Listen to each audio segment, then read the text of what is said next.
我走投无路，上京催未婚夫履约成亲。林月总推脱明年再说，让我一等就是3年。可女子16不嫁是要交丁税的，我苦苦支撑，税银却一年比一年重。第4年，官差问我，姑娘年年交税，今年涨了，还交吗？我说不交了。官媒朱笔一勾，随便给我配了婚嫁。后来林月红着眼找上门质问，沈先生，你怎么能娶学生的未婚妻？大家好，欢迎收看皮皮听书。林月出门前，身边的随从特意来问我，苏姑娘，今年的税银你凑够了吗？实在不行，大家伙凑一凑也成。随从搓着手，说的真的，明年。少爷说了，明年一定娶你。我拍了拍腰间那只半瘪的荷包，里面装的确实是银子，但远不够交今年的丁税。他这样的话，我听了3年。3年前，我父亲在官场上被牵连，家产超没，人也没熬过那个冬天。他咽气前，曾去信林家，让林月快来迎娶。我一边守着孝，一边等啊等，却始终没有等到林家的花轿。最后是我自己揣着那纸婚书，一路颠沛到了京城。雪下得很大，手脚冻得发麻。我刚与林月打个照面，她身旁那位黄衣姑娘已是脸色煞白，眼泪夺眶而出，扭头便跑了。那姑娘生得极美，眉眼如画，通身一股清贵之气。没过几天，那姑娘就匆匆与人定了亲。我好像做了一件坏事，可是既然她已有心仪的姑娘，为何不跟我退婚？退婚吧，她再把黄衣姑娘追回，耽搁不了什么的。可还没等我说完，林月仙淡淡一笑，不必，你是我未婚妻，我自然要信守承诺。那一刻，我还有些高兴。我问她什么时候娶我，她瞥我一眼，明明是唇角带笑，语气温和的样子，说出的话却有点刺耳。明年吧，你父心丧，就想着嫁人，不嫌晦气吗？可女子16不嫁是要交丁税的。这年我咬了牙，把自己丁税交了。第2年秋，我又不厌其烦地问他，问多了，他终是不耐烦。你烦不烦？整日就知道说嫁娶，心里想的只有男人吗？饱暖思淫欲，真是龌龊。备受羞辱，我擦擦眼睛，把眼泪硬生生憋了回去，不肯示弱。林月努了努嘴，似觉得自己说话过分了，复又打趣嬉笑，哭了。我开玩笑的。我娘说了，我今年犯太岁，不宜婚嫁。明年吧，明年我一定娶你。我局促地站在原地，不好意思说，我已经快没钱了。若交不起税银，是要被官府随意指婚的，把下半生都记在素未谋面的人身上。可是话到嘴边，我还是咽了下去。那就再等等吧。父亲去世前叮嘱我，我孤身一人，凡事要忍让些。可这日子真难忍。这年丁税重了5成，税官横着一张脸，面目凶狠，你一年一年的不嫁，年纪大了，自然要涨。后来我才知道，是林月买通了税官，故意给我加价。余出来的银子，他转手赏给了歌姬，笑得顽劣。我家那个破落户赏你的，赏你吃酒。歌姬娇笑连连。一群公子哥哄笑，岳少爷，可真有你的，又一个姑娘为你心甘情愿吃等。林月晃着酒杯，语气凉薄又讥诮。要不是他，婉妹也不会赌气嫁人。我要让她知道，什么是己所不欲，勿施于人。她不让我如愿，自己也该尝尝这滋味。拖着吧，她越想嫁，我越不娶。反正她愿意等我。她交代随从，明年再让人把税银提高3成。他那群好友又笑，怕是要卖身去凑税银喽。岳少爷是什么人？那破落户想嫁，一次不成，就多卖几次呗。丝竹升起，熏风撩人，歌姬的胡旋舞看得人眼花缭乱。林月已醉倒在波斯毯上，我一言不发，捡着碎银锱铢必较时，跟我相熟的丫鬟不忍，跑来安慰我：雨堂姐姐，你看啊，不仅你要交丁税，我们公子也是要交的，可见他也是等着你的。他只是年少贪玩，你再等等吧。我嗯了一声。林月家大业大，随手赏赐给下人都是几两金银，哪里知道我攒钱的艰难。我在林府是没有阅历的，没钱就只好自己谋生，给京城附庸风雅的闺阁小姐写诗作画，放到书坊寄卖，贱卖文采。而他轻飘飘一句话就收买了税官，我就得多熬无数个夜晚。我寄人篱下，要适当低头，但父亲还告诉我，事不过三，忍无可忍，无需再忍。这一年我是不想等了，我攥着银子去衙门。税官问，又是你，今年税银涨了，姑娘还交吗？不交了。行。税官将我名帖递给了官媒，官媒懒洋洋翻开簿子，朱笔随意一勾，就他吧，行了，走吧。我甚至连未来夫君叫什么名字都不知道，这辈子就这样被定下了。回到林府，林月正倚在廊下，见我回来，挑眉询问，税银交清了？我垂眼点头，说了谎。他放心了，转身指挥着下人把香笼往马车上装。我的青玉香炉、云锦枕，还有那套紫砂茶具都带上，都仔细些，别碰坏了，卖身都赔不了。一屋子黑压压的仆从都围着他转，生怕他出门游玩冷着了、饿着了。忙乱中，他走过来，伸手想拍我的头，我下意识躲开。他收回手，弯了弯唇，笑问：想要什么？我出门带给你。他总是这样，在我心凉透的时候，又递来一颗糖，将我稳住。我这人也没出息，每次都对自己说，退婚吧，别等了。可他只要给个笑脸，我又会想，万一真是明年呢？结果每次都被骗。我看着一旁的荷花出神，敷衍道：荷包吧，不要点贵的。少爷，我有的是钱。不必了。行。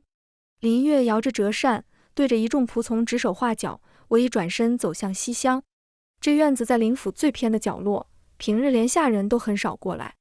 一道上了锁的院门把这里和主院隔开，只有逢年过节，我才会被唤去主院露个脸。门一关，就跟林府与世隔绝了，只有一扇小门，连着林府东面小巷。院子安静的可怕，但有一个好处，便是官府的人来接我时，不会有人发现。没有迎亲队伍，没有花轿，只有个满脸褶子的王娘子揣着婚书在偏门催。我皱起眉，交不起丁税，又没钱娶媳妇的人还真是穷。但算了，哪怕没田没地，我靠卖弄文采也能挣点钱，不会比现在更差了。王娘子一挥帕子，今日算是你出嫁，怎么连嫁衣都不穿？我攥紧包袱没做声。其实父亲去世前给我准备过嫁妆的，嫁衣、绣鞋、玉镯，还有一点家底，为的就是我嫁过来不会太寒酸。可是第一年林月不肯娶，税银催得急，我只好把嫁衣当了。谁知税银一年比一年重，绣鞋当了，首饰也当了，也没等来他迎娶的一天。我现在的家当就剩几件旧衣。王娘子见我脸色不好，忙堆起笑打圆场：没事没事，没嫁衣照样过日子。娘子一看就是踏实人，日子是过给自己的，不是做给旁人看的。咱们还是快走吧，早交了差，你我都踏实了。路过林府大门前，撞见林月出游的马车，斜倚软枕，摇着折扇，端地是一派风流。我拧着包袱往北，他稳坐金轿往南，错身而过时，彼此都没有多看一眼。出了城门，王娘子对着婚书发愁，这沈旭是住哪里来着？我接过婚书一看，住址竟然是在城北书院附近。那书院以前林月还去读过书的。那地方僻静，我领着王娘子在田垄间左拐右绕，终于在小道尽头到了地方。小院爬满青藤，竹篱疏朗，槐树下摆着一张石桌，书页翻动。我隔着篱笆看了又看，悬着的心放一半。这人虽清贫，但石臼擦得发亮，拴在槐树下的小毛驴皮毛油光水滑，是个正经过日子的人家。王娘子伸着脖子嚷：沈旭，沈先生。我心头一跳，竟是个先生，可别是个花白胡子的老学究。木门吱呀一声，灰衣青年握着书卷走出来。四目相对时，我俩都愣住了，竟是林月从前的书院先生。这是……沈旭看见我，明显一怔，沉稳的脸上掠过一丝不易察觉的波澜，皱起眉，声音依旧温和：怎么是他？不成的，他是我学生的未婚妻，这是不是有什么误会？王娘子只管把人带到，其他不管，把婚书往石桌上一拍：官府指婚，哪有错呢？恭喜沈先生了。说完扭着腰就走了。只剩我和沈旭在竹里小院里面面相觑。我局促地抱紧了包袱，里头只有2身旧衣裳和一支秃笔，半晌才低低唤了声：“沈先生。”沈旭面露尴尬，眉头皱了皱，这实在不合礼数，我明日就去官府说明。他果然嫌弃我，若被退回官府，不晓得下次会指给什么人。我低头盯着鞋尖，眼眶发酸，我没钱交税银了。我承认自己有些卑鄙。沈先生是一个很心软的人。记得3年前林月去书院读书，我为了给她留个好印象，寒冬腊月里特意做了卤面送去书院，后油封着汤水，到书院时还热辣滚烫。那日下雨，我缩在檐下发抖，沈旭看见，破例让我进门避雨。谁知林月见到我，瞬间沉下脸：“谁让你来的？”周围学子窃窃私语，都在打量我，交头接耳，似是惊讶他竟有如此寒酸的未婚妻。原是我给他丢脸了。随从早准备了吃食，蟹粉丸子、水晶果饼，样样精致，直到面坨了，他也不肯吃。我正要道，沈旭说不好糟蹋粮食，3文钱放在石阶上，说算是他买的，给了我一个台阶。林月不好好读书，总被先生罚抄。公子哥娇生惯养，丢给我应付，抄的多了，连沈旭都看不下去，看着我眼下淡淡的青黑，说：“字迹秀气工整，你帮他抄的吧。他自己不学，让人代笔，又有什么用？算了，以后都不罚他了。”日渐西山，我偷瞄沈旭，目光在我身上停留片刻，眼底闪过一丝复杂神色，终是化为一声轻叹，指着东边小屋：“算了，你先在那暂住吧。”悬着的心落了下来，我不禁松了一口气：“谢先生。”林月倚栏听取，好友知道他未婚妻又自掏腰包交了1年丁税，莫不羡慕。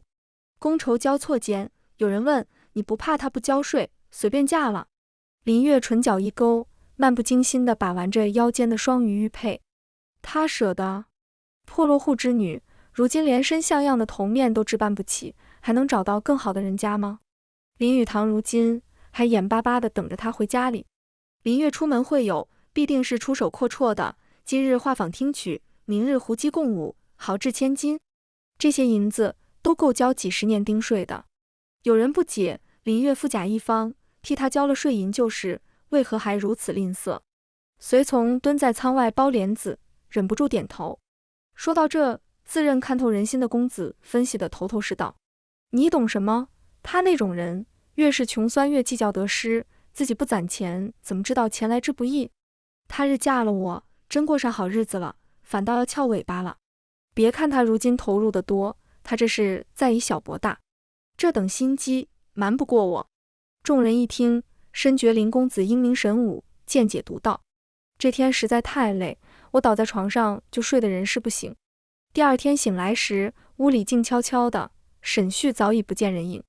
我出门找人，隔壁崔娘子跟我打了招呼，3言2语就熟络起来。他不是你远方表兄吗？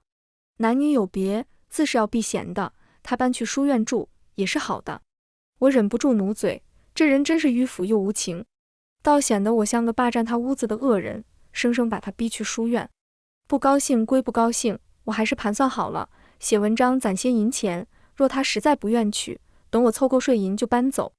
住了他地方，总该帮忙收拾收拾，不能让桌椅落了灰。收拾屋子时，我翻到一个箱笼，里面整整齐齐码着书，最上面的是一本志怪杂录，书页泛黄，边角都卷曲了，可见是经常翻看的。我鬼使神差地翻开，一看就停不下来，忘了时日，什么恶鬼还阳、画皮女妖、狐狸报恩，完全不像个正经夫子该看的书。许是白日看了太多志怪故事，这晚狐仙入了我的梦。狐仙风姿灼灼地朝我俯身，说要报答我来了，接着广袖一挥，一阵青烟吹过，家里顿时变得一尘不染，米缸满的帽间，连墙角都堆满粮油。清晨醒来，我忍不住笑出声，心情莫名松快了些。我起床想打水，骇然发现水缸是满的，可我明明记得白天已用了一半，我记错了。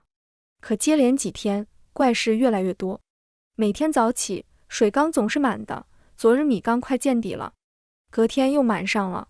我打了鸡蛋做葱花饼，今早篮子里又躺着7、8个新鲜的，难不成真有狐仙？这晚我不敢睡熟，3更就蹑手蹑脚爬起来，发现还是迟了一步。我壮着胆子朝外喊：“是哪位神仙大人？请现身受小女子一拜。”回答我的只有山风肃肃，夜色寥寥。怪我睡得太死。我不死心，第二天夜里缩在被窝，死活不肯闭眼。直到半夜，窸窣声传来，月光透过窗纸勾勒出个清瘦身影，正弯腰往米缸倒米，又轻手轻脚把鸡蛋和青菜摆在灶台边。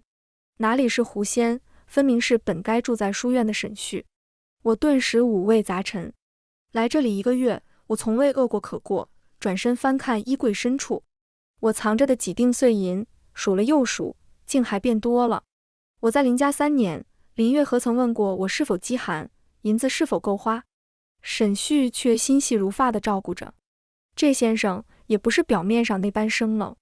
第二天清早，我盯着满缸新米和青菜发了会儿呆，最后还是挽起袖子，烙了2张金黄油亮的葱花蛋饼。吃人手短，拿人手软，我可不是干吃白饭的赖皮姑娘。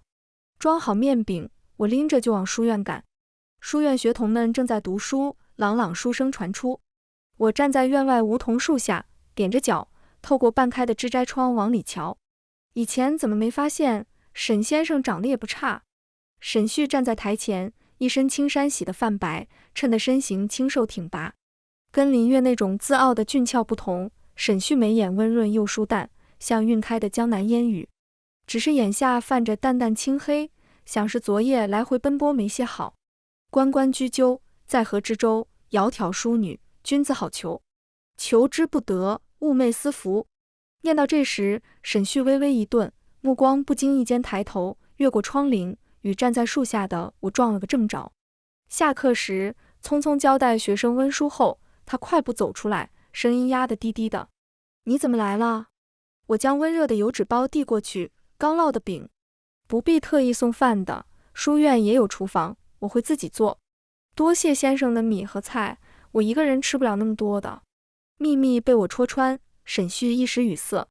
沈旭在树下石桌上囫囵吃了几口，就把食盒递回来，抿了抿唇：“你还是快些走吧，若让人看见，名声不好，往后还怎么嫁人？”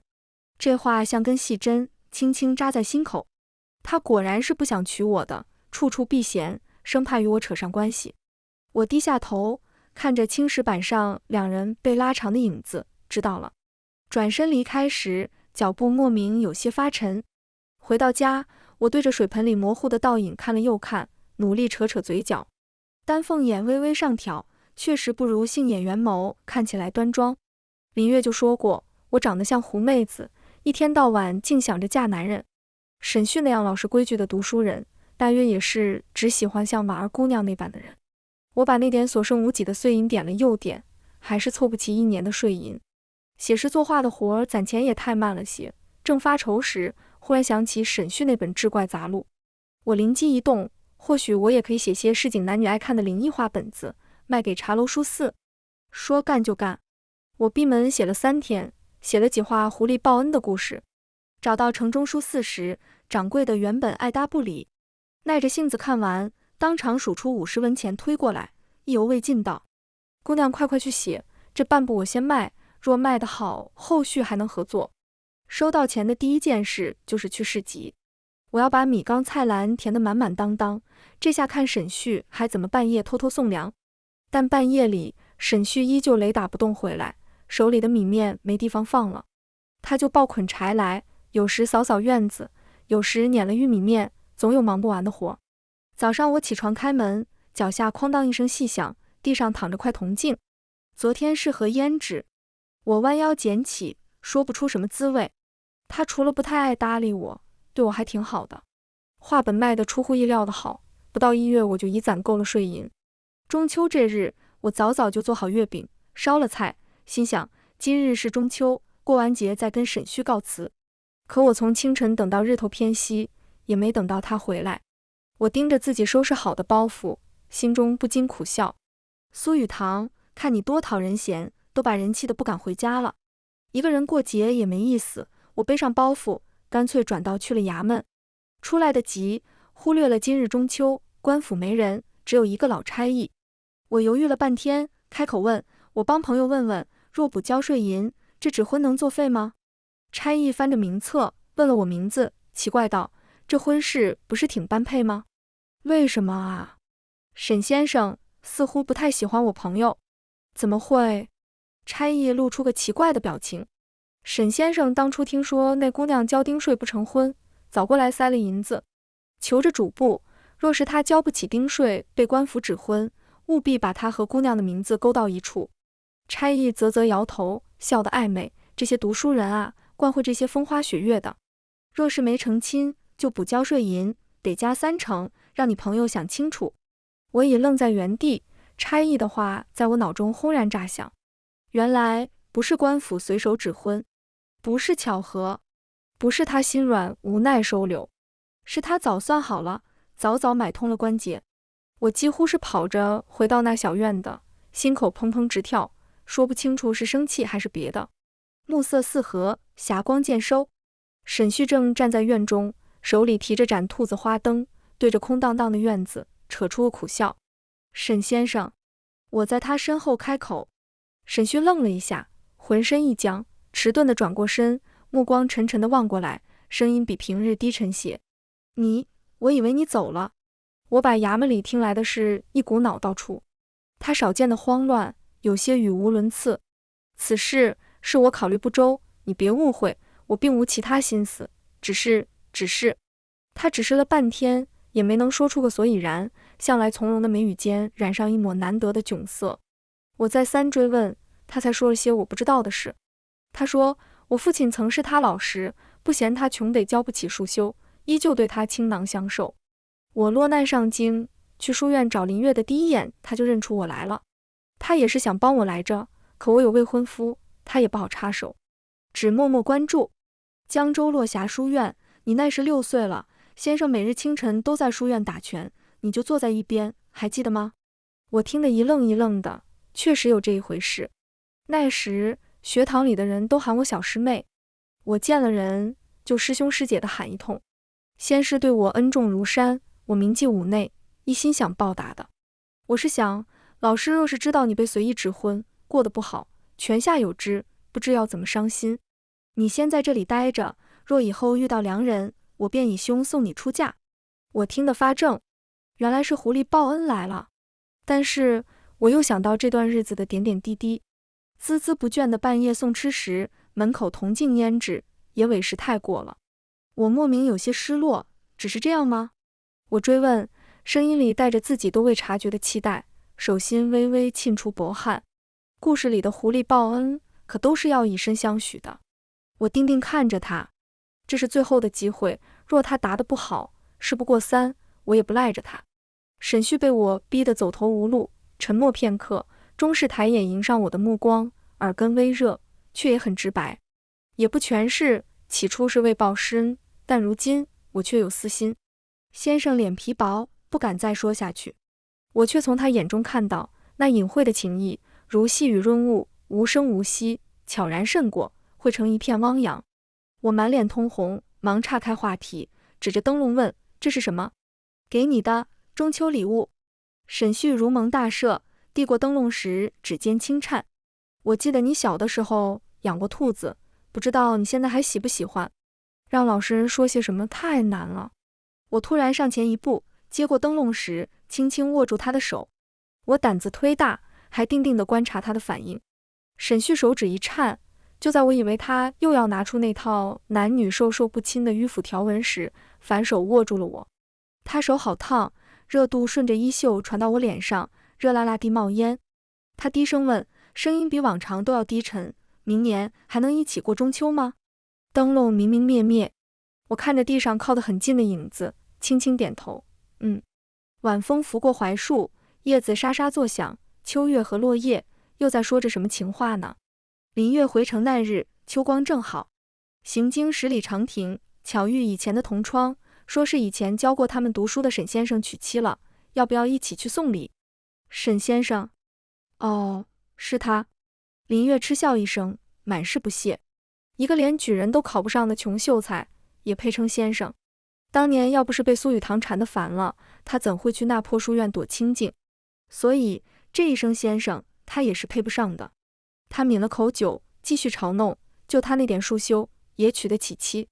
听说不是聘娶，是官府指的婚，两人都交不起丁税，凑作堆了。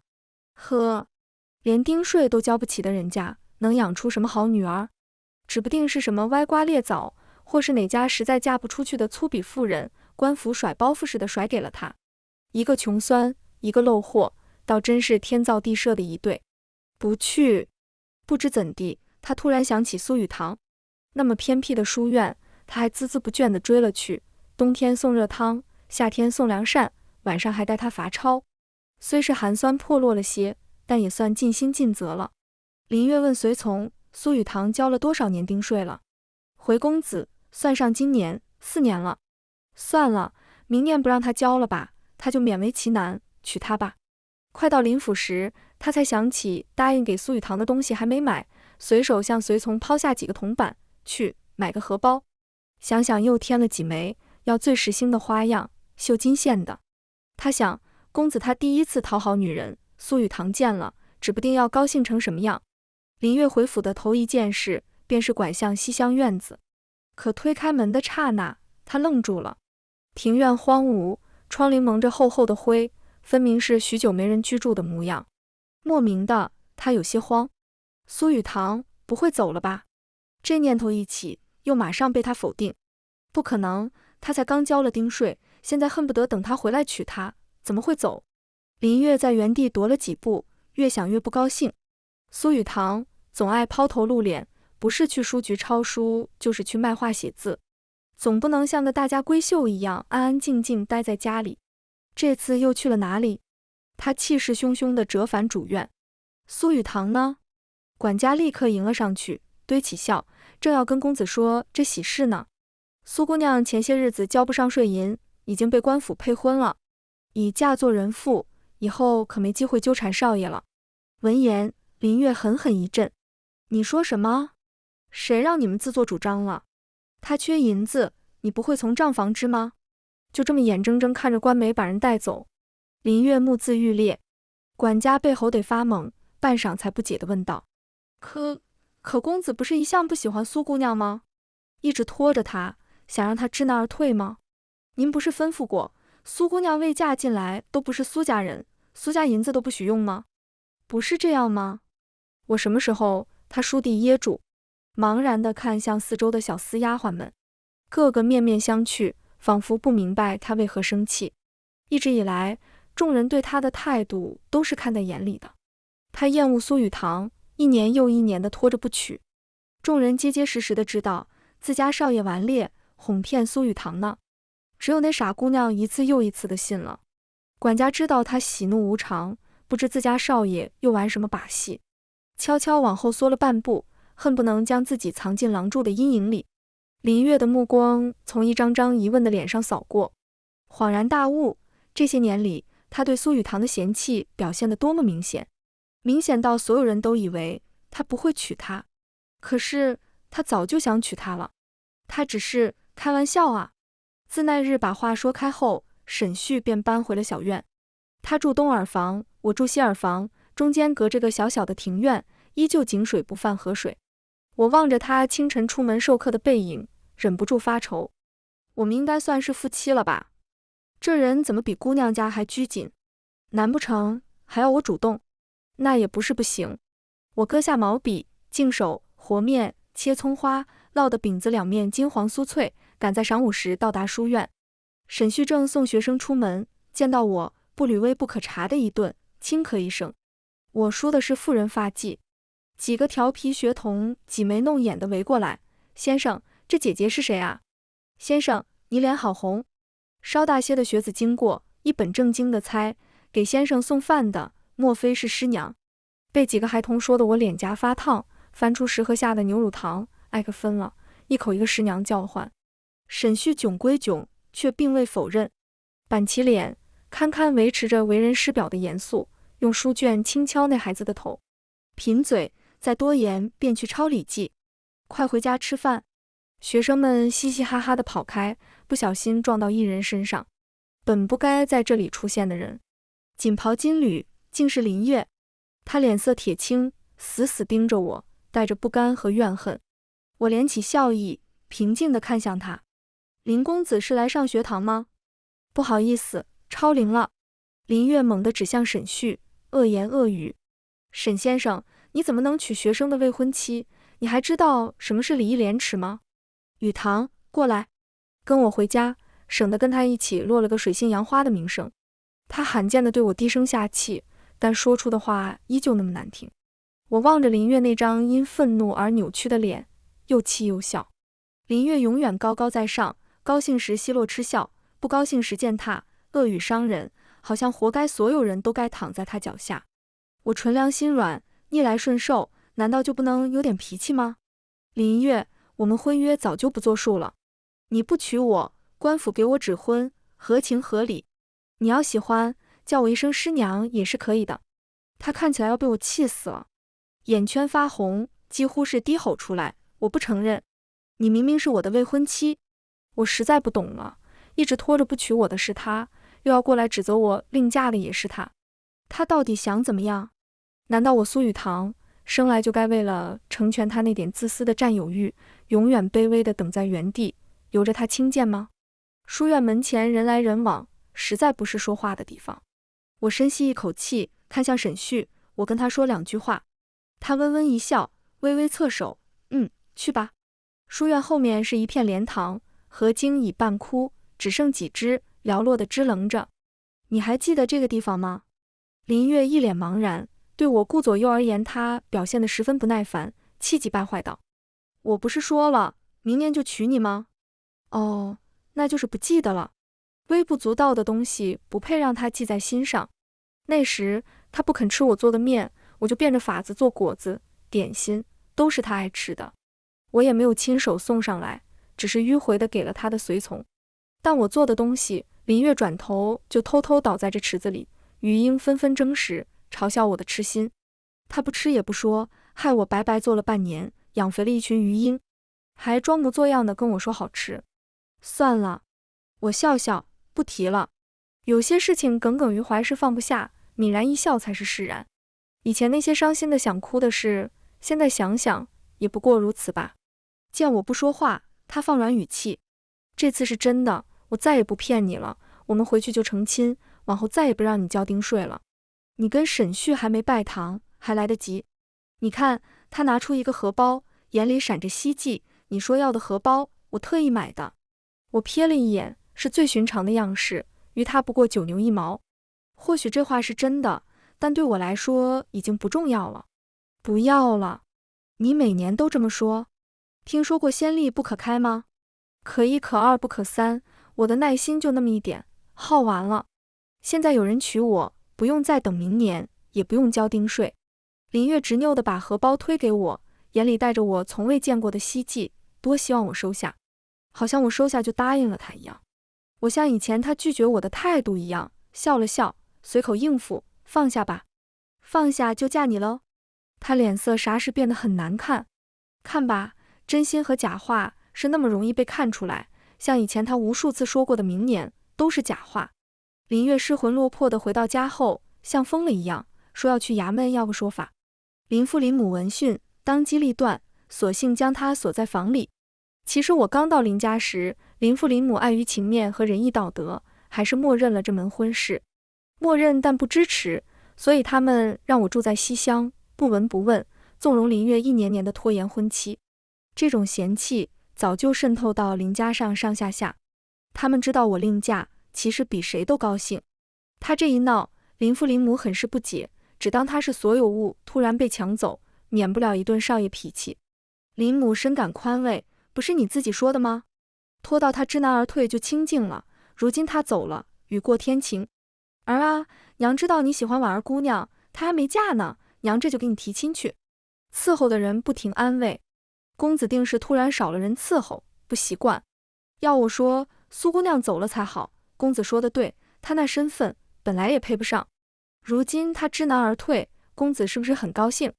林月缓缓滑坐在门后，那些他曾随口说出的刻薄话，如今像淬了毒的针，一句一句精准地扎回自己心上。第一次发现自己一直以来做的事错得有多离谱。他漫不经心的纵容和默许，早已化作无数双手，合力将他推开。这唯一看得清的，可能只有一直在林月身边的贴身随从。少爷，算了吧，苏姑娘太苦了。她为了凑税银，当掉了所有带来的嫁妆。她在府中的吃穿用度，都是自己写诗卖画挣来的。舒四知道她没有依靠，故意压价。姑娘常常写诗作文到深夜，蜡烛都不舍得点一根，就着月光，眼神已经有些不好了。她已经没东西可以等少爷了。一股尖锐的痛楚平地而起，林月弯下腰，痛得撕心裂肺。秋风摇金桂，天气微凉。我揣着淑芳新结的银子回家，推开院子，差点认不出自家来。屋子挂满红绸，一个大大的同心结从老槐树上垂下，大红嫁衣在石桌上铺开，上面摆着一双绣鞋，鞋面上石榴花开得正艳，一簇簇，一团团，鲜活得像活过来。我发着愣，沈旭提着大包小包跨进门，温温一笑，我见你常簪石榴花，就觉得这鞋子跟你挺配的。日头从树梢穿过，在他身上洒下碎金，喉结轻轻滚动。师妹，我们补个婚礼可好？听这称呼，我又不禁脸红。他不许我叫他沈先生，便让我改口师兄，师兄师妹的互相称呼，说不出的亲昵。我羞赧点头，好。心尖像被烫了，我瞥见他额角细汗，为掩盖羞赧，踮脚替他擦拭。擦着擦着，越擦越不对劲。他腾不出手，只能憋着气，眼睛都不知道往哪里放，喉结滚了几圈。我垂下眼，指尖都在颤抖。在我以为他要做些什么的时候，他陡然惊醒，猛地向后稍稍退开半步，与我拉开一个克制的距离。衣服还未晾。我望着他险些被门槛绊住的背影，终于忍不住笑弯了眼。还真是个迂腐的老实人。10月初5，移婚嫁，没有高堂满座，没有十里红妆，就在自家院子摆了几桌。隔壁王大娘送来了自家酿的甜酒，村头大爷锅铲抡得飞快，炊烟漫遍了田洼。书院学童们叽叽喳喳挤满小院，跳着脚讨喜糖，满嘴早生贵子百年好合，说得我脸臊得慌。林月牵着我，在众人的起哄和祝福声中，一同拜了天地。夜深人静，红烛高燃时，我却有些苦恼。狐狸报恩的故事十分畅销，书方催着我写后续，再过2天就要交稿，今夜挑灯熬油也得写下去。我绞尽脑汁，可怜的新郎官被我晾在一旁。但我想，他向来老实，从不越矩，新婚夜迟个1天2天，想必也不会有意见。我咬着笔杆，想了又想，想不出便明日再写吧。沈旭不知何时站在我身后，身上有一股沐浴后的皂角味，他弯着腰，在我耳边沉沉一句话。我浑身一颤，脑子有些卡壳了。我刚要写什么来着？书生醒来，见到貌美如花的狐仙对镜梳妆，到底是何心境？想不出来啊。我努力忽略后面的动静，沈旭越过我肩头，看我写的字，认真地发表意见。狐仙这是要以身相许报恩，那应该不会像寻常姑娘般木讷。啊，是吗？那狐仙会怎么做？下一刻我就说不出话来了，耳边拂过一阵热源。狐仙会在书生耳边吹气说话吗？也会舔着书生的耳垂磨牙吗？也会面红耳赤吗？烛火噼啪爆了个灯花，我心脏砰砰直跳。笔下的字仿佛从纸上跃起，烛光下幻化沈旭的脸，吻我汗湿的鬓角。狐仙抽走我的笔，眉眼温柔的不像话，眸色深暗映着跳动的烛火和我绯红的脸。娘子，师妹，夜深了。然后我就被迷了。红帐落下，眼珠一试旖旎春光。可怜的书生以为报恩的狐狸只会洗衣做饭的老实姑娘，直到忍不住的低吟浅唱，才知狐仙的厉害。难怪人们都爱看这怪故事。人间嗔怒怨憎，纵观四方，难得一抔真心。一角小院，2、3杯浊酒，一对鸳鸯，已经是天下最好的人间，管他是人是妖呢。全文完，皮皮听书，感谢您的观看，我们下个故事再见。